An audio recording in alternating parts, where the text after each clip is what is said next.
¿Qué tal? ¿Cómo les va? Bienvenidos a otra emisión de Un Mundo Alucinante, programa de libros y sobre libros en ABC TV. Hoy un tema, pero más que interesante, una joven que ha escrito un libro teniendo como protagonista a Carmen. ¿Y qué tiene que ver Carmen con el VIH y lo que significa compartir la vida con ella a partir de esa constatación? Destino en espiral, de Janine Pérez González, una joven periodista, por cierto, va a estar con nosotros en el día de hoy. Y por supuesto ya comenzamos con aquellas páginas que de alguna manera llegaron hondo a mi espíritu. Las preguntas de la vida de Sabater, de Fernando Sabater. La gente me pregunta a veces, bueno, ¿qué libro de filosofía leo? No se metan con libros de la filosofía ya profunda. Para los que quieren una introducción buena, Las preguntas de la vida de Fernando Sabater. No es una historia, la cosa es así. Él va tomando grandes temas de la filosofía. La muerte, el sentido de la vida, la libertad, la reflexión, de dónde venimos, a dónde nos vamos, y va desarrollando capítulos, porque la gran pregunta de la filosofía es, ¿de dónde vengo? ¿Quién soy? ¿A dónde me estoy yendo? Y ¿saben qué curioso? El libro Las preguntas de la vida, ¿saben con qué capítulo comienza? Con el capítulo de la muerte. Porque la muerte nos da sentido final, somos finitos, estamos un tiempo nomás. Así que, ¿qué hacemos con nuestra vida para que tenga algún sentido? Tan importante es la muerte que en los antiguos griegos la palabra mortal y la palabra humano se decía con la misma expresión. Las preguntas de la vida, para abrirnos de manera sencilla, no hace falta ser filósofo, reitero, de manera sencilla y clara a los grandes interrogantes del ser humano. De Fernando Sabater les recomiendo especialmente.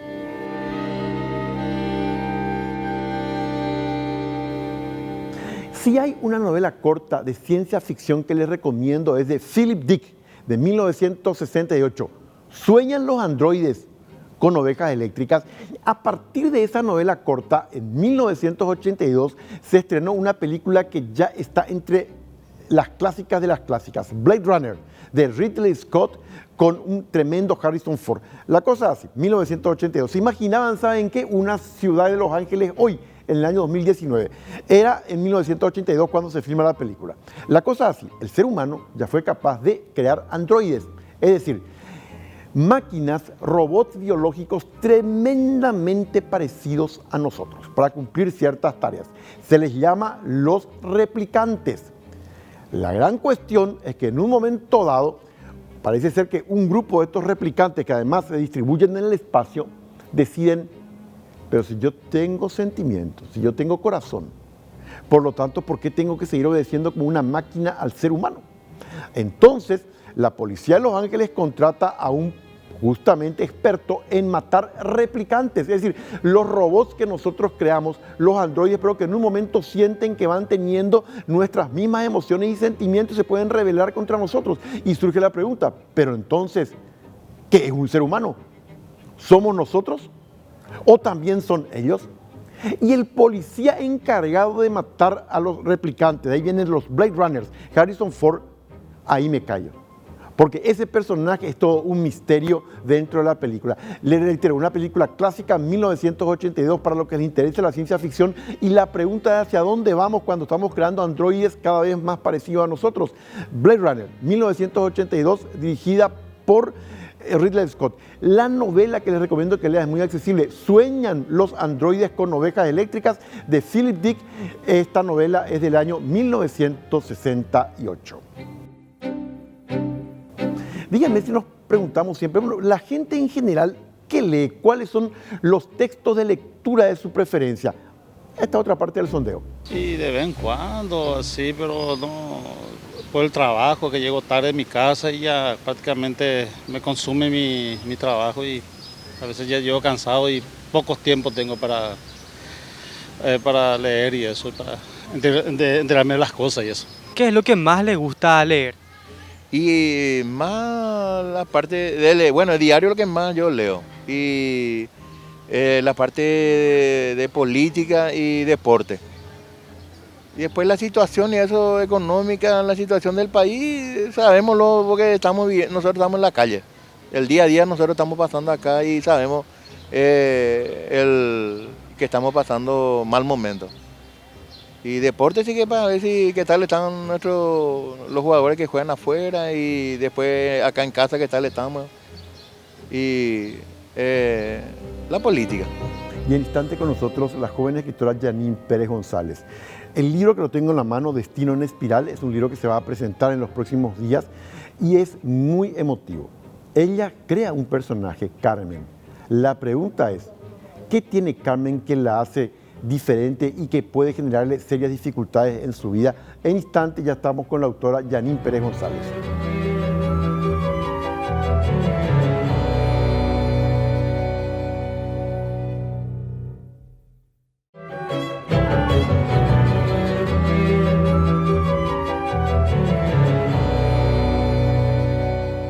Y les va a emocionar esta entrevista. El libro se va a presentar en los próximos días, el 29 de noviembre. El caso es así, colega nuestra es la autora del libro, Janine Pérez González. El libro se llama Destino en Espiral y hay un personaje, Carmen. Pero antes de hablar de Carmen, Janine, ¿cómo te va? Hola Carlos, ¿cómo estás? Un gustazo, te juro que me siento demasiado aguarada, demasiado emocionada de estar acá. Al contrario, gracias por venir. Contanos, ¿cómo surge Carmen? Bueno, yo le conozco a Carmen en uno de los recorridos que hice trabajando como freelance y me tocó presenciar un momento de su vida bastante crudo, ¿verdad? Que fue cuando ella recibe el diagnóstico. El diagnóstico de VIH. El diagnóstico de ¿Vos VIH. estabas allí cuando le dan el diagnóstico? Sí. ¿Y qué pasa allí? Y en serio fue una situación bastante cruda. Yo hasta ahora, cada vez que me acuerdo, a mí me conmueve demasiado porque en serio se le cayó el mundo. No fue para nada fácil y ella siempre dice, si yo en ese momento hubiera sabido todo lo que hoy sé, no lo hubiera tomado de esa forma. Pero ella de verdad, vos le veías en el rostro, sentías su dolor, Carlos. Era como decir, ¿qué hice mal? ¿Qué hice mal? Esa es la primera pregunta que surge. Contanos, ¿cómo era Carmen antes de ese momento y cuántos años tenía cuando recibe el diagnóstico de VIH? Bueno, Carmen era una mujer bastante exitosa, vos le veías así, una mujer empoderada, una mujer ejecutiva, hermosa, imponente, altísima, lindísima, y vos le veías así, esta chica es perfecta. Uh-huh. Y cuando ella recibe el diagnóstico, eso se hace tan pequeñita, que en serio te duele demasiado. Verla totalmente derrumbada, y vos te das cuenta porque ella era una persona súper instruida, profesional, universitaria, tenía 28 años ya, trabajaba súper bien. Y con todo eso, con todos sus títulos, con todo lo que ella tenía, igual una situación como esta la derrumbó, ¿verdad? Cuando decís la derrumbó, ¿eso cómo lo percibiste en ese momento? Y emocionalmente estaba devastada. Emocionalmente estaba devastada y ella misma se empezó a discriminar a ella misma en ese momento. Porque eso justamente, para escribir el libro, yo me informé muchísimo, vi un montón de documentales, conversé con muchísima gente. Y te cuento que en la época de los 80 nace, ¿verdad?, de que tener VIH es como un castigo divino. Y ella venía de una familia viene de una familia tradicional, una familia mamá, papá, católicos, donde le enseñan que es un castigo, que eso solamente es un diagnóstico que se le da a las mujeres de la noche, a las prostitutas y a los homosexuales. Ese era el pensamiento que ella tenía, y ahí yo entendí que es un pensamiento que está insertado en el 90% de la sociedad, por no decir el 100%. Porque estamos ya el 10, el que estamos un poco más informados, pero el 90% todavía cree eso, Carlos, y eso es lo triste. O sea, 9 de cada 10 vos ¿qué creencias tienen de sí sobre el VIH? Que una persona adquirió VIH porque se portó muy mal, porque fue muy promiscua, o porque es homosexual, o porque lleva una vida demasiado desordenada, siendo que no es así. Y ahí viene el tema. A partir de ese momento, ahí vos decidiste crear la Carmen, pasaron unos días, unos meses. ¿Cómo fue desde el momento en que presenciaste cómo a ella le dan ese diagnóstico hasta que te pusiste a escribir? Bueno, nosotros nos hicimos amigas, ¿verdad? Porque en ese momento nace la amistad con Carmen. Y Carmen se convierte en una persona... Yo soy muy amiguera, tengo muy pocas amigas, pero a mis amigas así más cercanas viven en mi casa prácticamente. Ahí justamente mi amiga que me acompaña, yo le llevo a mi casa, nos hicimos, así empezó todo, Sí. ¿verdad? Y bueno, empezamos una relación bastante estrecha, vivir con ella los días después. El verla con ganas de morirse todo el tiempo, ella ni siquiera se quería mirar más al espejo, no quería ni siquiera arreglarse más. Bajó muchísimo de peso y eso era preocupante, porque vos sabés que una persona que vive con VIH no tiene que, ni tiene que subir demasiado de peso, ni tiene que bajar demasiado de peso. O sea, tiene que llevar una vida balanceada. ¿Y cómo hiciste para delinear su personaje? Y me llamó la atención, ¿por qué elegiste Destino en Espiral? Bueno, Destino en Espiral, porque yo entiendo que el espiral es, o sea, me fijé en la figura del Sí. espiral, que es un círculo, y lo que te enseña, el VIH te enseña a vivir, te da un nuevo estilo de vida, Carlos. Y te lleva, te enfrenta con todos tus demonios, con todo ese infierno que tenemos nosotros, llámale ignorancia, llámale miedo, llámale cangrejo.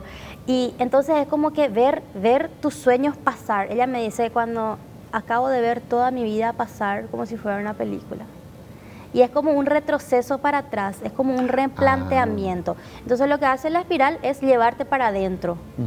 Para salir a la luz vos tenés que hacer el recorrido por dentro, no por fuera. Efectivamente. Entonces por eso le puse Destino en Espiral.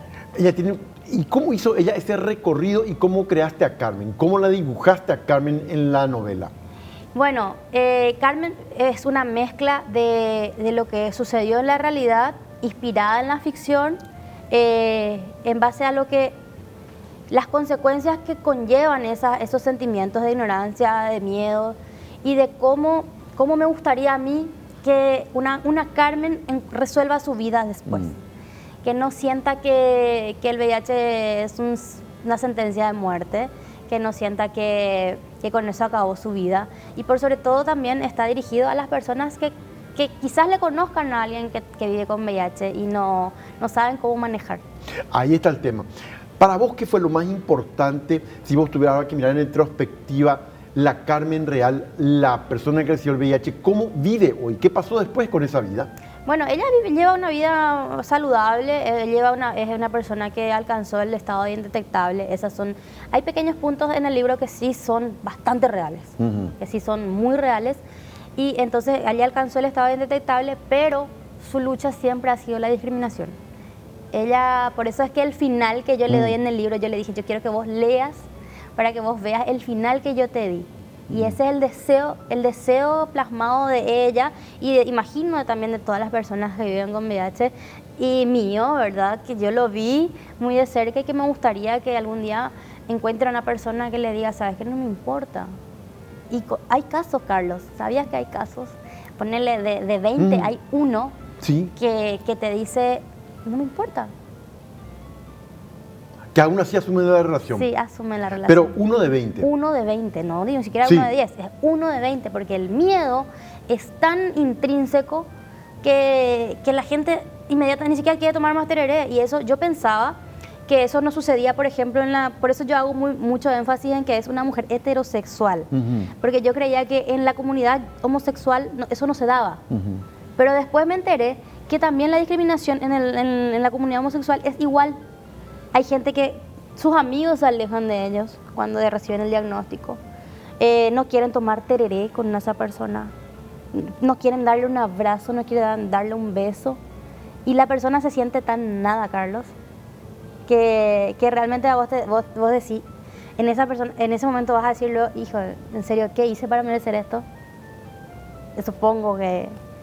Yo me pongo en el lugar de ellos, ¿verdad? Por supuesto. Entonces, ¿Y cómo hiciste en el personaje de la novela para que ella vaya atravesando diferentes etapas? ¿Cuál es el núcleo argumental de la novela Destino en Espiral, Janine? bueno, el núcleo argumental es justamente a lo que te conlleva la ignorancia. Vos si ya empezaste a leer, Sí. te vas a dar cuenta que ella toma decisiones cruciales, todas basadas en base a la ignorancia, no solamente suya, sino también del entorno.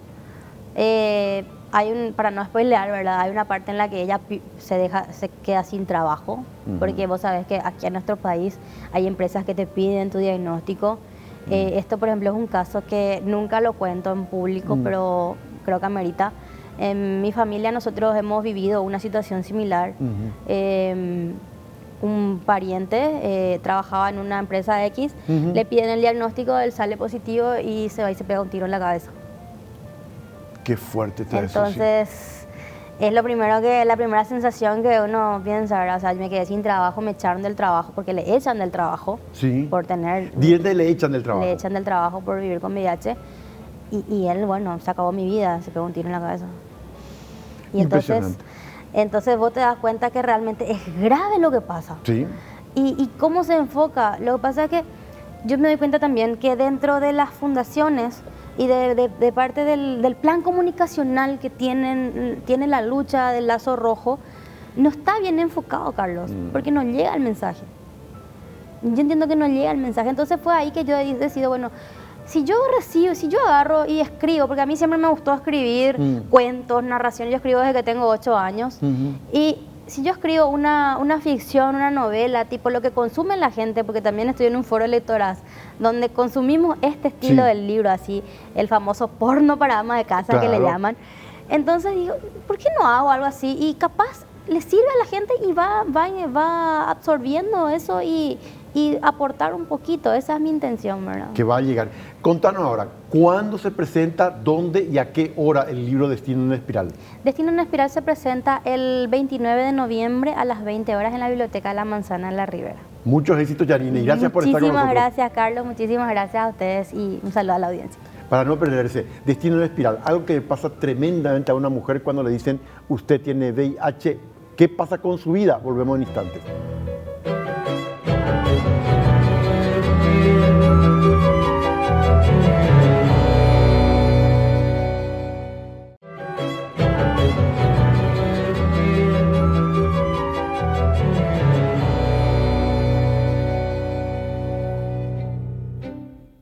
Seguimos con nuestro sondeo.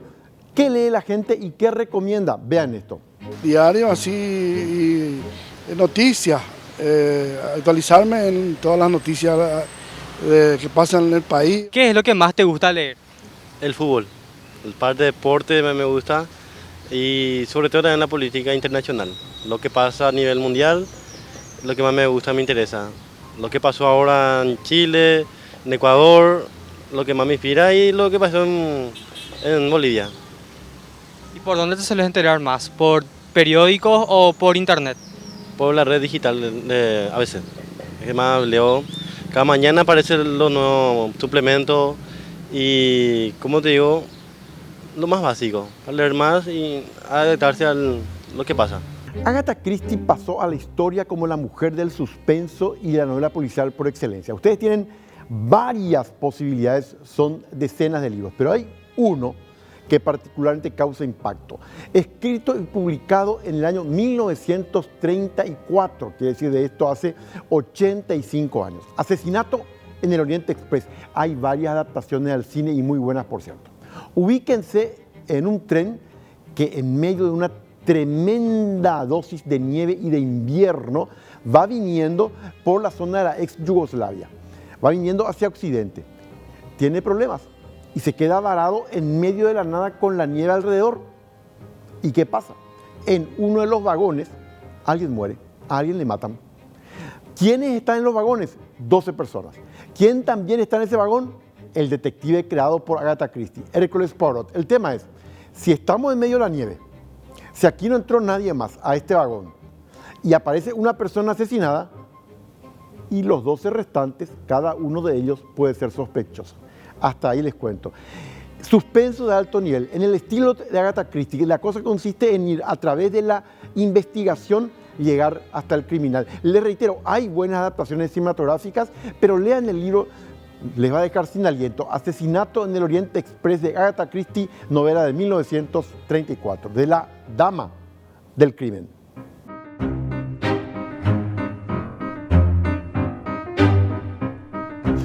Y vamos otra vez a Filadelfia, el otro lado de Filadelfia, los museos y la historia que se guardan en los mismos. Animales disecados, elementos utilizados por los fundadores de la ciudad y docenas de carretas de varios tamaños son algunos de los objetos que se pueden encontrar en los distintos museos de Filadelfia. La ciudad chaqueña ofrece atractivos turísticos culturales para quienes deseen conocer la historia y la fauna existente en ese cielo y en ese suelo cálido, pero también muy seco. El otro lado de Filadelfia, sus museos y la historia que guardan ellos.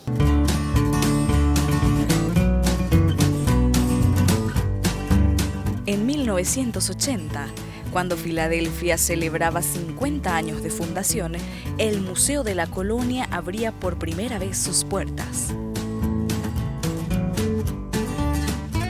Este museo guarda en su interior utensilios diarios que los pioneros menonitas trajeron de Rusia y Alemania, así como los fabricados por ellos mismos. Los objetos caseros reconstruyen la dureza de la vida en medio de la inhóspita naturaleza chaqueña.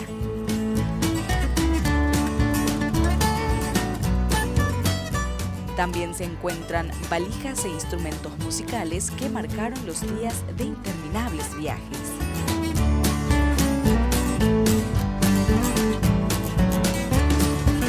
El acceso al público es de lunes a sábado de 7 a 11:30 con aporte voluntario.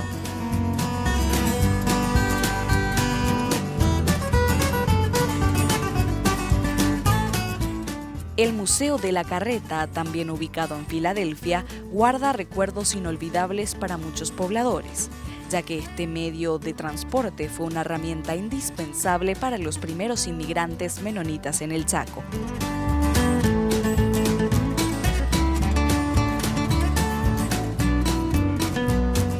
La carreta más grande se usaba para llevar troncos del bosque.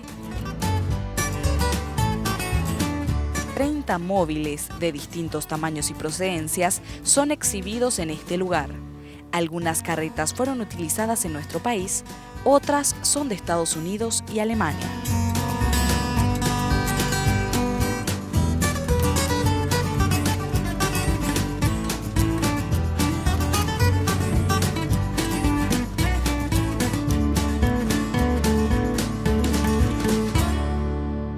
Tiende tu cama y otros hábitos. Libro disponible en Literato, de William McRaven. Si quieres cambiar el mundo, ¿por dónde comenzar? Por tu cama. Si tiendes tu cama al despertar, habrás cumplido tu primera tarea.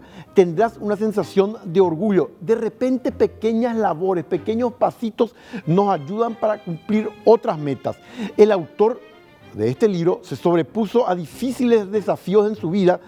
Se recuperó de un accidente de paracaídas incluso y nos cuenta profundas lecciones de vida. Por ejemplo, valorar la compañía, aceptar que el mundo no es justo, afrontar el fracaso, no darse por vencido. Eso significa en términos metafóricos tender la cama, dar un pequeño paso de cara a nuestro día a día. Los logros más trascendentales están hechos de pequeños pasos y es cierto, si uno tiene que caminar 10 cuadras, comienza con los 2 primeros pasos, los 3 primeros pasos hasta ir llegando, no es que va a llegar inmediatamente.